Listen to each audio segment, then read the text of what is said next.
අපි කාලයක් දුන්නා මේ රටේ ආණ්ඩුවක් පත් කරේ මේ රටේ බහුතර මිනිස්සු අරගල කරලා ක්‍රම වෙනසක් සඳහා. එතකොට ඒ ක්‍රම වෙනස ඇතුලේ උදේ ආර් සෙනවිරත්න කියලා වැටුප් කමිෂන් වාර්තාවක් යෝජනාවක් කරා මේ රටේ 95%ක් රාජ්‍ය සේවාවේ වැඩ වර්ජන ඇති වෙන්නේ වැටුප් විෂමතාවය නිසා ජාතික වැටුප් ප්‍රතිපත්තියක් නැති නිසා කියලා. ආණ්ඩුවට ලහිලහියේ වැටුප් වැඩි කිරීමට වඩා ඒ උදේ ආර් සෙනවිරත්න කමිටු වාර්තාව තව ඉස්සරහට ගෙනියලා ජාතික ප්‍රතිපත්තියක් හැදීමේ හොඳ ඉඩකඩක් මේ රටේ මහ ජනතාව අරන් දීලා තිබ්බා. ඉතින් හදිස්සි වෙලා වැඩි ඉලක්කමකට යන්න ගිහිල්ලා කේක් ගෙඩියට වෙන් කරපු මුදල වැඩි කරන්නේ නැතුව කේක් ගෙඩිය ලොකු කරන්න ගිහිල්ලා එක්ක ආණ්ඩුවට ලොකු මුදලක් පඩි වැඩි කරන්න ඕන නම් ජාත්‍යන්තර මුල්‍ය අරමුදලත් එක්ක සාකච්ඡා කරලා සටන් කරලා මේ කේක් ගෙඩියට මීට වඩා සල්ලි ඕනි කියලා වෙන් කරගන්න තිබ්බා. ඒතර ජාත්‍යන්තර මුල්‍ය අරමුදලෙන් කේක් ගෙඩියට වෙන් කරන මුදල එසේම තියාගෙන ලොකු කෑලි කපලා දෙන්න ගියාම අර්බුදයක් ඇවිල්ලා තියෙනවා අයිසිං කරන්න සල්ලි නැතුව.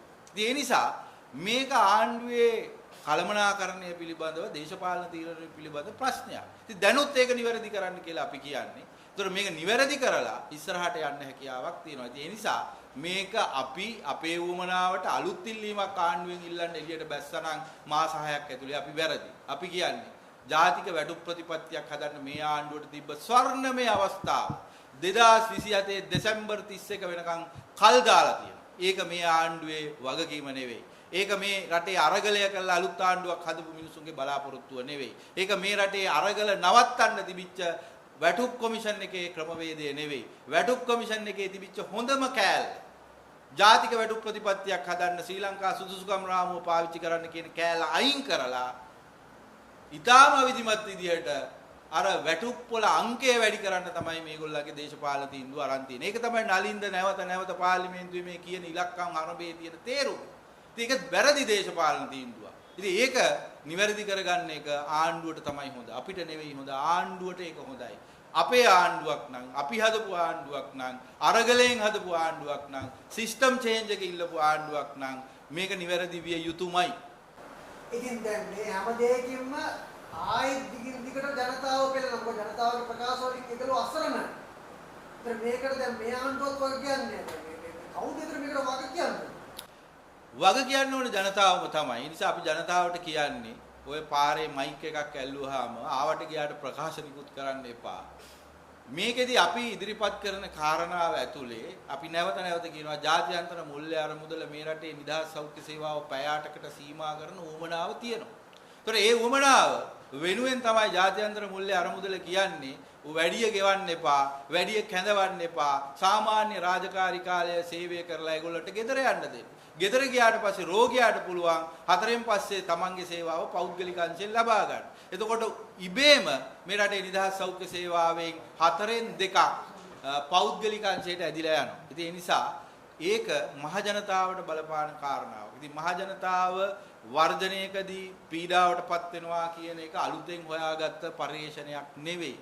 මේ රටේ මේ දැන් මේ මොහොතේ කරන ආණ්ඩුව කරන කණ්ඩායම වර්ජනම විතරක් කරපු කණ්ඩායමක් විදිහට මහ ජනතාව අවුරුදු 40ක් 70ක් තිස්සේ එහෙමනම් පීඩාවටපත් කරා. ඒකට අලුතෙන්ද හොයාගත්තේ වර්ජනයක් කරනකොට මහ ජනතාව පීඩාවටපත් වෙනවද නැද්ද කියලා. හැබැයි අපේ වර්ජනය ඇතුලේ අපි මහ ජනතාවට වග කියනවා. අපි හදිසි සේවා පවත්වනවා, අත්‍යවශ්‍ය සේවා පවත්වනවා, ජීවිතාරක්ෂක සේවා පවත්වනවා, ළමා රෝහල් වැඩ කරනවා, පිළිකා රෝහල් වැඩ කරනවා, මාතෘ රෝහල් වැඩ කරනවා, වකුගඩු රෝහල් වැඩ කරනවා, ජාතික සෞඛ්‍ය මානසික සෞඛ්‍ය විද්‍යායතනය වැඩ කරනවා. ඒ වගේම අර ආණ්ඩුවේ නලින්ද ඇමතිවරයාගේ වෘත්ති සමිති දාලා කඩාකප්පල් නොකරන තැන්වල කොහෙවත් රෝගියෙකුට අසාධාරණයක් වෙන්න අපි දෙන්නේ නැහැ. මොකද අපි දන්නවා රෝගීන්ගේ වගකීම තියෙන ආණ්ඩුවට නෙවෙයි අපිට. අපි ඒ වගකීම බාර ගන්න ලෑස්ති. නිදහස් සෞඛ්‍ය සේවාව රැක ගැනීමේ වගකීම බාර ගන්නත් ලෑස්ති. දැන් අවුරුදු 25ක් 30ක් ආණ්ඩුව වලට එකතු වෙච්ච මේ ප්‍රශ්න තියෙන්නේ තුනේ සෞද මේ එකතු වෙන ප්‍රශ්න වලට විසඳුම් නොලැබුණ නිසා තමයි මේ ප්‍රශ්න එකතු වෙලා තියෙන්නේ. ඒ ප්‍රශ්න වලට ඔක්කොටම මේ ආණ්ඩුවට උත්තර දෙන්න බෑ. ඒක අසාධාරණයි. හැබැයි උත්තර දෙන්න ඕනේ. අපි උත්තර දෙන්නේ මේ කාලයක් නෙවෙයි දැන් මාස 6ක් ධන ගස්සලා තිබුණු රටක් මේක විනාශ කරලා තේරෙනවද? ඉතින් අපිට තව මාස 6න් මේක ටික විසඳගෙන යනවා නෙවෙයි. ඔව් ඉතින් කාට හරි එහෙම හිතන්න පුළුවන්. හැබැයි අපි මේ කතා කරන මේ ওই ප්‍රශ්නෙට දේශපාලන විවේචන කියන එක අපේ වැඩක් නෙවෙයි. හැබැයි අපි මේ කතා කරන ප්‍රශ්නේ ගත්තාම පහුගිය ගෝඨාභය රාජපක්ෂ ජනාධිපතිවරයාගේ කාලේ ගත්ත වැරදි තීන්දුවක් නිසා සෞඛ්‍ය සේවාවේ බරපතල වෘත්තිකයන්ට වැටුප් විෂමතාවයක් ඇති වුණා. ඊට කලින් ආණ්ඩුවල ගත්ත දේශපාලන තීන්දුව හින්දා හැම වුණා. එතකොට අවසාන වශයෙන් අපි කරපු උද්ඝෝෂණවල වැඩවර්ජනවල ප්‍රතිඵලයක් විදියට රනිල් වික්‍රමසිංහ ජනාධිපතිවරයා වැටුප් කොමිෂන් එකක් පත් කරා. ඒ වැටුප් කොමිෂන් එකේ ප්‍රතිඵලයක් විදියට වැටුප් වැඩි කරන්න ජනාධිපතිවරයා ඒ කාලේ උත්සාහ කරපු ක්‍රමයේ වැරදි වුණාට ඒ ජනාධිපතිවරයාගේ මැදිහත් වීම වැටුප් කොමිෂන් එකක් කරහා වැටුප් වැඩි කිරීම කියන එක සාධනීය කාරණාවක්. ඒ නිසා ඉතිහාසයේ විසින් සියල්ල වැරදියට මේ ආණ්ඩුවට දුන්නා කියන එක මට මේ කාරණාවේදී පිළිගන්න බෑ. මොකද මේ ආණ්ඩුව මේ වැටුප් වැඩි කිරීම සඳහා පාදක කරගෙන තියෙන්නේ රනිල් වික්‍රමසිංහ ජනාධිපතිවරයා පත් කරපු උදයාර් සෙනවිරත්න වැටුප් කොමිෂන් එකේ වාර්තාවම තමයි. හැබැයි ප්‍රශ්නයකට තියෙන්නේ ඒ උදයාර් සෙනවිරත්න වාර්තාවේ වැදගත්ම කෑල්ල හලලා තියෙනවා. දෙවැනි ප්‍රශ්නේ තියෙන්නේ ඒ වාර්තාවට අදාළව ඒ වාර්තාවත් ජාත්‍යන්තර මුල්‍ය අරමුදලේ අධීක්ෂණයේ යටතේ හැදිච්ච එකක්.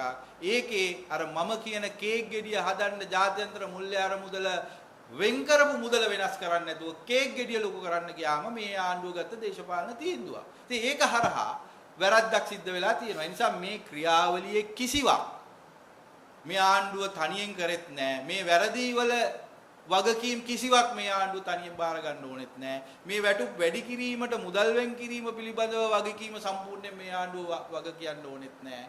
මේ ආණ්ඩුව නෙවෙයි හෙට XYZ ආණ්ඩුව හිටියත් මේ රටේ මිනිස්සුන්ට වැටුප් වැඩි කිරීම සඳහා වෙන් කරන මුදලක් තියෙනවා. ඒක වෙනස් වෙන්නේ නැහැ. ඒක වෙනස් වෙනවා නම් ඒ ආණ්ඩුවට පුළුවන් වෙන්න ඕනේ ජාත්‍යන්තර මුල්‍ය අරමුදලත් එක්ක විවාද කරලා රජයේ සේවකයන්ට වැටුප් වැඩි කිරීමේ මේ GDP percentage එක කියන එක වෙනස් කරන්න. ඒ නිසා අපි හිතුවට එක එක ABC කියලා ආණ්ඩු තියෙනවා කියලා මේ වෙලාවේ මේ රට පාලනය කරන ජාත්‍යන්තර මුල්‍ය අරමුදලේ නියමිතයන්. අපි ඒක හරිද වැරදිද කියලා කියන්නේ නැහැ. මේ ආණ්ඩුවේ අය නම් කිව්වා ඒක සම්පූර්ණයෙන් වැරදි කියලා. හැබැයි අපි එහෙම කියන්නේ නැහැ. හැබැයි අපි ඒක පිළිගනිමින් කටයුතු කරනකොට අපිට දීපු සල්ලි වලට අපි එක එක ගෙඩිය හදන්න ඕනේ කියන එක විතරයි කියන්නේ. ඒ අරුණුකොට අනිත් කාරණා කෙසේ වෙතත් මේ සියල්ල ධනාත්මකව ආණ්ඩුවට බාර දීලත් නැහැ. ඉතිහාසයේ විසින් මේ සියල්ල සම්පූර්ණයෙන්ම ඍණාත්මකව මේ ආණ්ඩුවට බාර දීලත් නැහැ ඉතිහාසයේ විසින්. ඉතින් ආණ්ඩුව කරපු වැරදි ටිකකුත් තියෙනවා, ඉතිහාසයේ කරපු වැරදි ටිකකුත් තියෙනවා. හැබැයි වැරදි නිවැරදි කර ගැනීම සඳහා ආණ්ඩුවට නිහතමානීකමක් තියෙනවා නම් මේ වෙලාවෙත් ඉස්සරහට යාමේ හැකියාවකුත් තියෙනවා. ඔබතුමාගේ උපන්දිනයේද මේ වර්ජනය කළේ? ඔව් උපන්දිනේට අද දවසේ මම හිතන්නේ ගොඩාක් සුබ පැතුම් තියෙනවා. සමහර මාධ්‍ය වලින් මම හිතන්නේ මහ ජනතාවගෙන් අපේ දෙමව්පියන්ට සුබ පැතුම් පළ කරනවා. ඉතින් අපි ඒවා බොහොම උපේක්ෂා සහගතව විඳ දරා ගන්නවා. මොකද අපේ උපන්දිනේ කියන්නේ එක්තරා අවස්ථාවක ඒ වගේ සුබ පැතුම් ලබා ගන්න දවසක්. සමහර විට අද රැයට හෙන ගහපන් කියන ඒවත් අපිට ඇහෙයි. අපිට එහෙම හෙන වැදෙන්නේ නැහැ. මොකද අපි මේ රටේ නිදහස් සෞඛ්‍ය සේවාව ආරක්ෂා කරපු කණ්ඩායමක්, ඒ වෙනුවෙන් මහන්සි වෙච්ච කණ්ඩායමක්, ඒ වෙනුවෙන් කැප වෙච්ච කණ්ඩායමක්. ඒ වින්දා නොදැනුවත්ව මේ රටේ පුරවැසියෙක් අපිට හෙන ගහපන් කිව්වත් අපි ඒක සුබ පැතුමක් විදිහට තමයි බාරගන්නේ. එතකොට මේක තාම අත්‍යවශ්‍ය සේවාවක් කළා නැද්ද? මේක අත්‍යවශ්‍ය සේවාවක් තමයි. අත්‍යවශ්‍ය සේවාවක් තවම නෑ. තවම ආණ්ඩුව රනිල් වික්‍රමසිංහ වගේම වෙලා නැහැ. හැබැයි ආණ්ඩුව ඊට මෙහා බිම්මට්ටමේ මර්ධනකාරී වැඩපිළිවෙලක් ක්‍රියාත්මක කරමින් යනවා. අද නලින්ද ජයතිස්ස ඇමතිවරයාගේ ප්‍රකාශයෙන් ඉතා පැහැදිලි වුණා කවුරු හරි වැඩට ආවා අයට ආරක්ෂාව දෙන්න වගේ දේවල්. ඉතින් ඉතිහාසයේ කවදාවත් මේ වෘත්තීය සමිති වලට ආණ්ඩුවේ වෘත්තීය සමිති තිබිලා නැහැ. ඒතර ආණ්ඩුවේ වෘත්තීය සමිති ආණ්ඩුවේ කාඩර් එක දාලා මේක මර්ධනය කරන්න වෙනම වැඩපිළිවෙලක් දියත් වෙනවා. ආණ්ඩුවේ මාධ්‍ය දාලා මේ ප්‍රකාශ විකෘති කරලා ගෙනියන්න හදනවා. ආණ්ඩුවේ පාර්ලිමේන්තු බලය දාලා නලින්ද ජයතිස්ස ඇමතිවරයා යන්නේ කොහෙද මල්ලේ පොල් වගේ උත්තර දීලා රටේ මිනිස්සු විකෘති කරන්න යනවා. ඒ જાතියේ මර්ධනයක් තමයි තාම තියෙන්නේ.